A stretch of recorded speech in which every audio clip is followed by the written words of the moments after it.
We'll receive brief announcements and reports from the members of the Board of Supervisors, and as tradition, please start with Supervisor Starkey. Thank you. Since our last meeting, I did attend the groundbreaking ceremony for the Battery Point Apartments on G Street. There will be 41 senior and 121 family apartments that are being built that will be available for workforce housing, seniors, and affordable living. There's 1, 2, 3, and I believe 4-bedroom apartments that will be available. You have to have a certain income level in order to qualify, but it's adding definite housing to our very short stock. I attended virtually the Measure R committee. I'm really appreciative of the work that the Measure R committee does, and they have repeatedly been asking for signs or way to recognize the projects in which we are accomplishing things within the community with Measure R dollars, and so I'm hoping to see some of those requests come to fruition.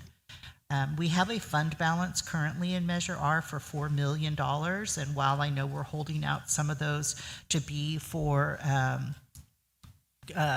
projects, there are some, I would like the committee to give some suggestions on how to allocate portions of this out for smaller, tangible projects that can be completed.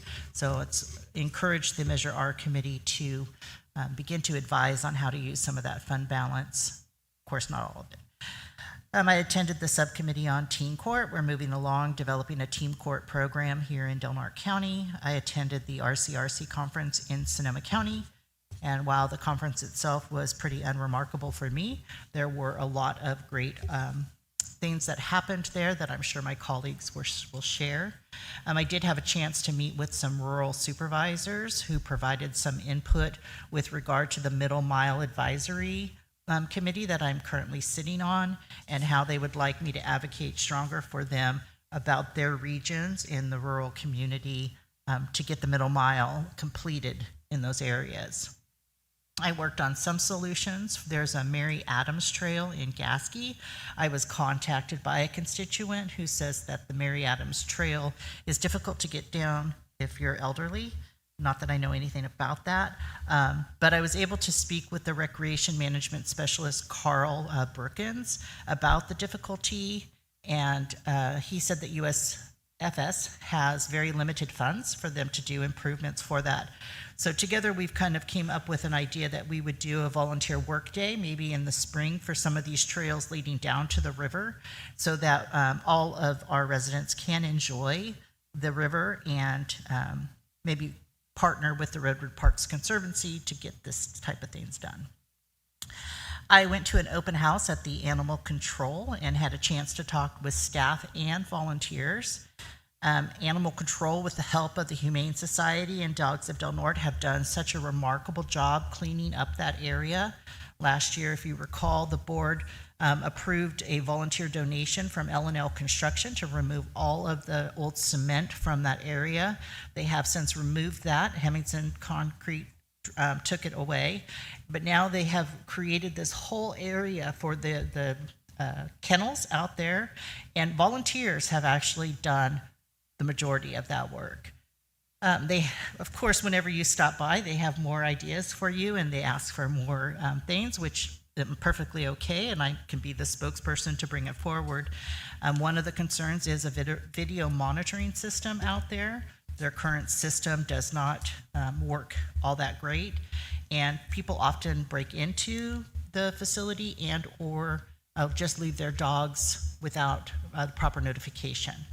And then also they're hoping to get some sort of trailer or separate building for intake for those dogs that come in without us knowing their history, or if the dogs are sick. And that's really important. If one dog gets kennel cough in those small little areas, then the entire dogs in that area are exposed to that. Sometimes there's upwards of 40 dogs in there. I attended yesterday a ceremony for the Haiuchi Bridge. It was a display that is new at the Haiuchi Cafe. I was honored to be invited to attend that. In 1989, the Haiuchi Bridge was replaced. It was being investigated to be replaced in 1987, and for 2 years they were doing the environmental assessments and all those things. And for those of you who've been here for a long time know that the Haiuchi Bridge used to have this cage up around. And when a truck was coming through, his crane caught on the cage and it actually rendered the bridge unusable. So that sped up the plans. So yesterday we got to hear about the history of the bridge and see this new display. If you get a chance, go up to the Haiuchi Cafe. There's a display with the combination of the Historical Society to see that history about Del Norte County. And finally, I did attend yesterday a special session for interviewing for the Human Resources Director. We are very excited as a board that we are making this move to develop its own department for human resources, and we were able to interview some very, very good candidates, and hopefully we'll be able to present an announcement to the public soon on that, and that is my report. Thank you, Supervisor Howard. Thank you, Chair. As Supervisor Starkey mentioned, also attended the Battery Point Apartments grand opening. Really appreciated the city invite, and more importantly, sharing that grand plan with our community that's going to provide so many doors, especially affordable doors for folks here in our community that are struggling to find housing. In addition, attended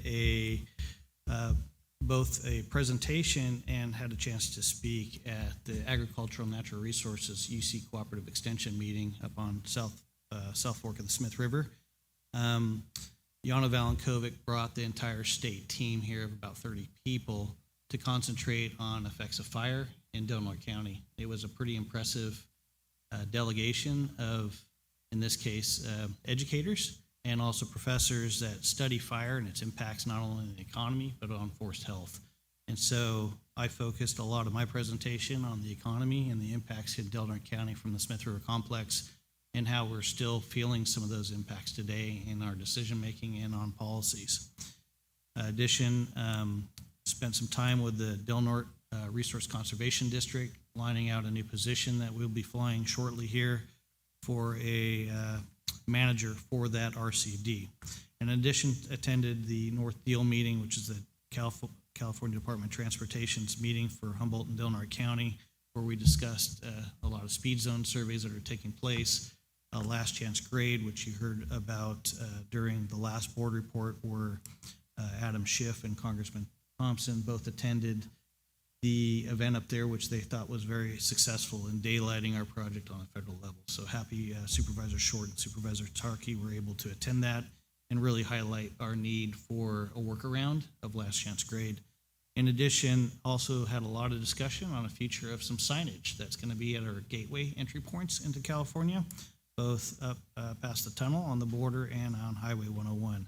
Hoping to have a look at what those gateway signs will be here in the next couple months, but they promise to be pretty amazing. Also attended a North Coast Unified Air Quality Management District meeting, attended a meeting of the Tri-Agency, which would essentially be the final meeting where we closed Tri-Agency. In addition, I participated in the HR interview process and also the Rural Counties meeting in Sonoma this week, which I thought was quite incredible, especially the highlighting of Del Norte County in a big way, both on agriculture and our relationship with Rikuzen Takata Japan. I'll let Darren, as our representative to RCRC, go into more detail about the meeting, but I really appreciate the efforts of RCRC to lobby for us as a rural county here and get the exposure we did at the meeting with our fellow supervisors here at the state level. That's the end of my report, Mr. Chairman. Thank you. Supervisor Short, please. Thank you, Mr. Chairman. Since our last meeting, I attended the North Coast EMS Medical Advisory Committee meeting and also our own Measure R Oversight and Advisory Committee meeting as well. And as Supervisor Howard mentioned, I attended the RCRC annual meeting with Supervisor Starkey and also Chair Wilson. We learned about a variety of subjects, clean energy generation and storage. I was kind of proud to see our chairman engage with the panelists and convey our rural situation to the panelists leading the conversation there. We heard our own Lake Alexander talk about regenerative agriculture. Senate Pro Tem Mike McGuire showed up, gave a short speech, and took a variety of questions from the members of rural counties from around the state. We had Jim Gallagher and Brian Daly show up and talk about their challenges and what they're working on representing rural areas in the state of California in the legislature. And we also heard about a pathway to sustainable forest management and how California basically, in a roundabout way, needs to get back in the logging business again and start clearing some fuels out of our forest. It was interesting to see one of the panelists who was a longtime guy in the logging business bring a board that he had bought from a local lumber supply store with a sticker on it that said sourced from New Zealand. Here in the heart of California, where we're just overrun with wood, it just does not make any sense. So he was trying to illustrate that and did a great job. He also had a huge binder that represented what it takes to complete a timber harvest plan, which seemed pretty on the verge of ridiculous. The kind of things that we have to jump through to get fuels out of our forests. So on Thursday morning last week, we did have a presentation about our sister city relationship with Ricas and Takeda. It was led by Supervisor Howard and also a delegation of 3 gentlemen from Ricas and Takeda that we've seen here before, Mayor Toba, Chairman Ito, and of course, Kiyoshi Murakami. Thank you. Appreciate that. They told the story and it was really, really riveting. To go through the tsunami minute by minute was really really kind of heart-wrenching, and the room was just eerily quiet as the story was told, and that really set the stage for that evening. The evening on Thursday is usually set for a charity basket auction. All the rural counties get together and provide a basket, and they're auctioned off, and the proceeds go to charity. Well, middle of the day, we found that we had an opportunity to put together a small basket for the Kamomi Foundation to support our kids going back and forth to Ricas and Takeda. So we threw together a small basket, and at the end of the night, the last item was that basket item for the Kamomi Foundation.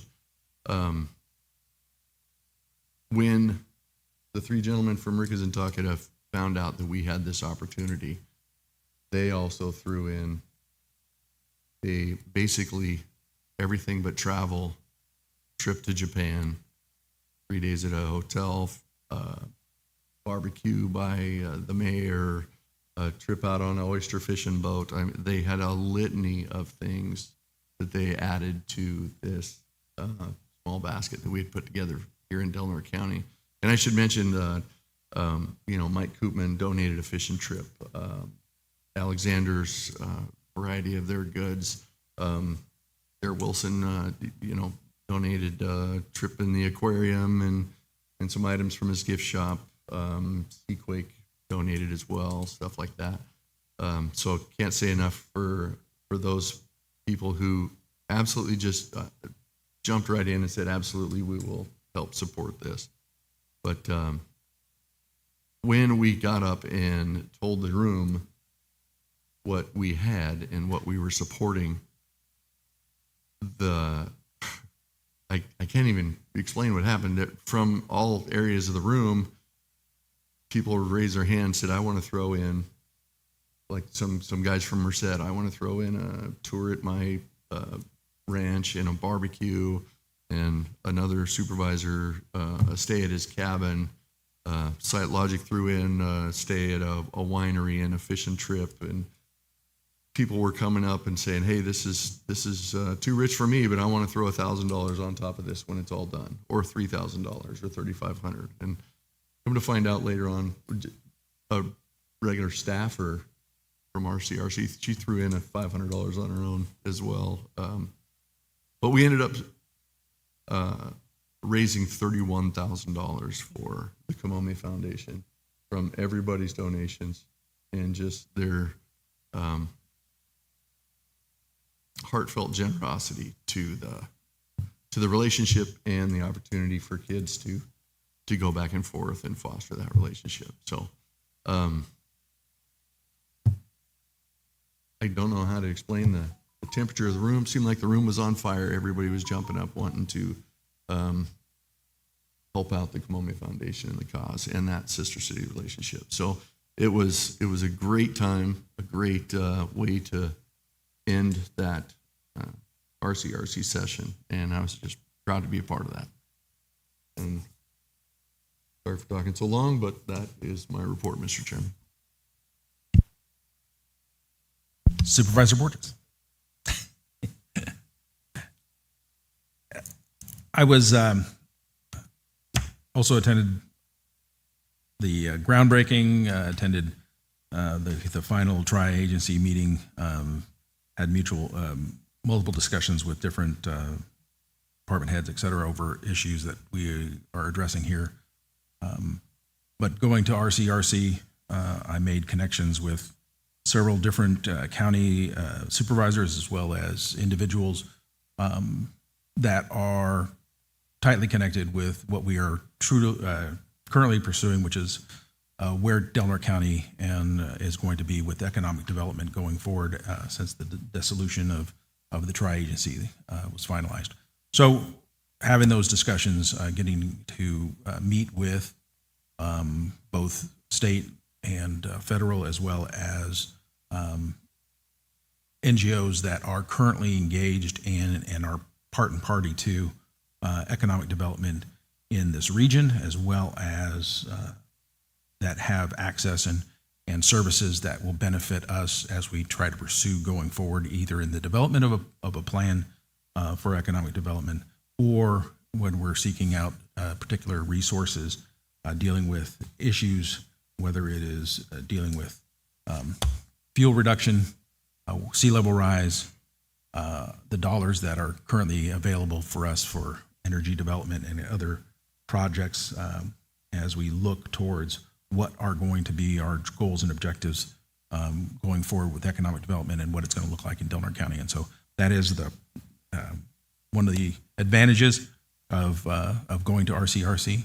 I was fortunate enough, one of the projects that I have been looking at is trying to deal with changes in state legislation when it comes to the hindrances that mitigation causes for development in Delaware County in particular, because we have little land remaining that can be placed in or used for mitigation, what that is required and demanded by different agencies within both state and federal.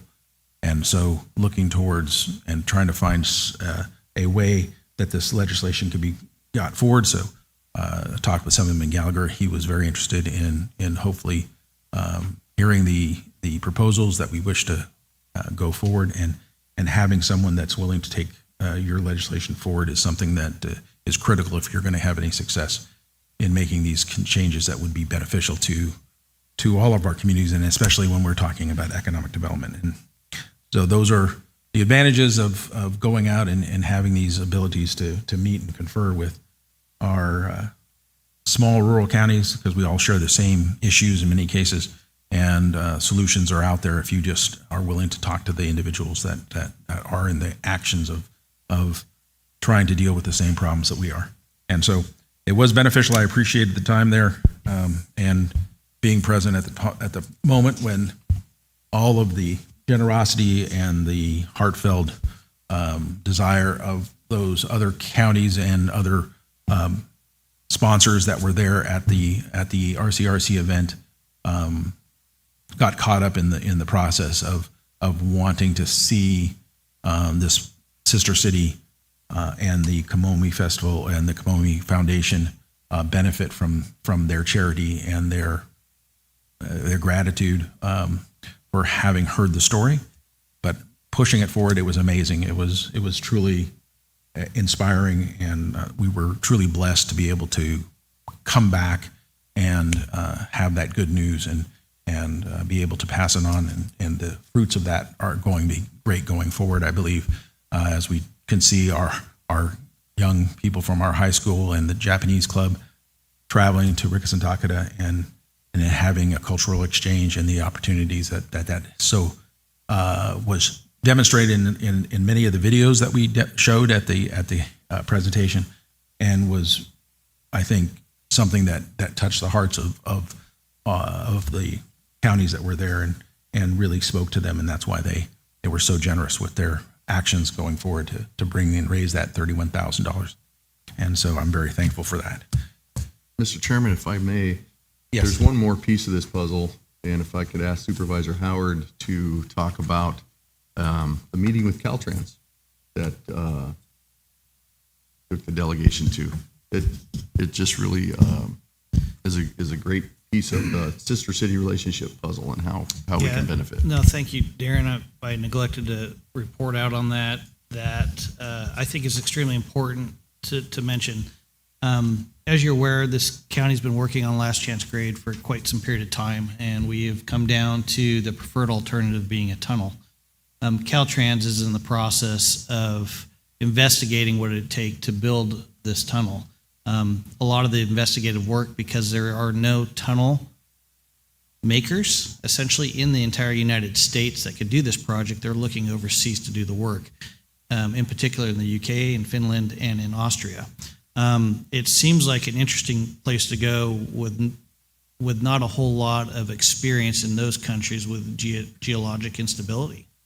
And so in having conversations with Matt Brady, the director of Caltrans, we utilized our relationship, in this case with Japan, a country that is riddled with geologic instability, and more importantly, experienced in tunneling miles and miles over lengths of 300 miles in some cases of highway, and completing those projects in a 10-year span versus us taking 10 years just to get 1 mile done. Fortunately for us, Kiyoshi Murakami is very close friends and has relations with what their cabinet secretary equivalent is in the Ministry of Transportation. And we sat down with Director Brady to suggest that they pay a visit closer to us on a side of the ocean that has this experience. And so that is actually in the works for October of next year. And really fortunate that we could help make that connection and hopefully have a lower bid and a quicker construction time for this process to be completed. But appreciate you bringing that up, Supervisor Short. And that brings us to our 1025 timed item.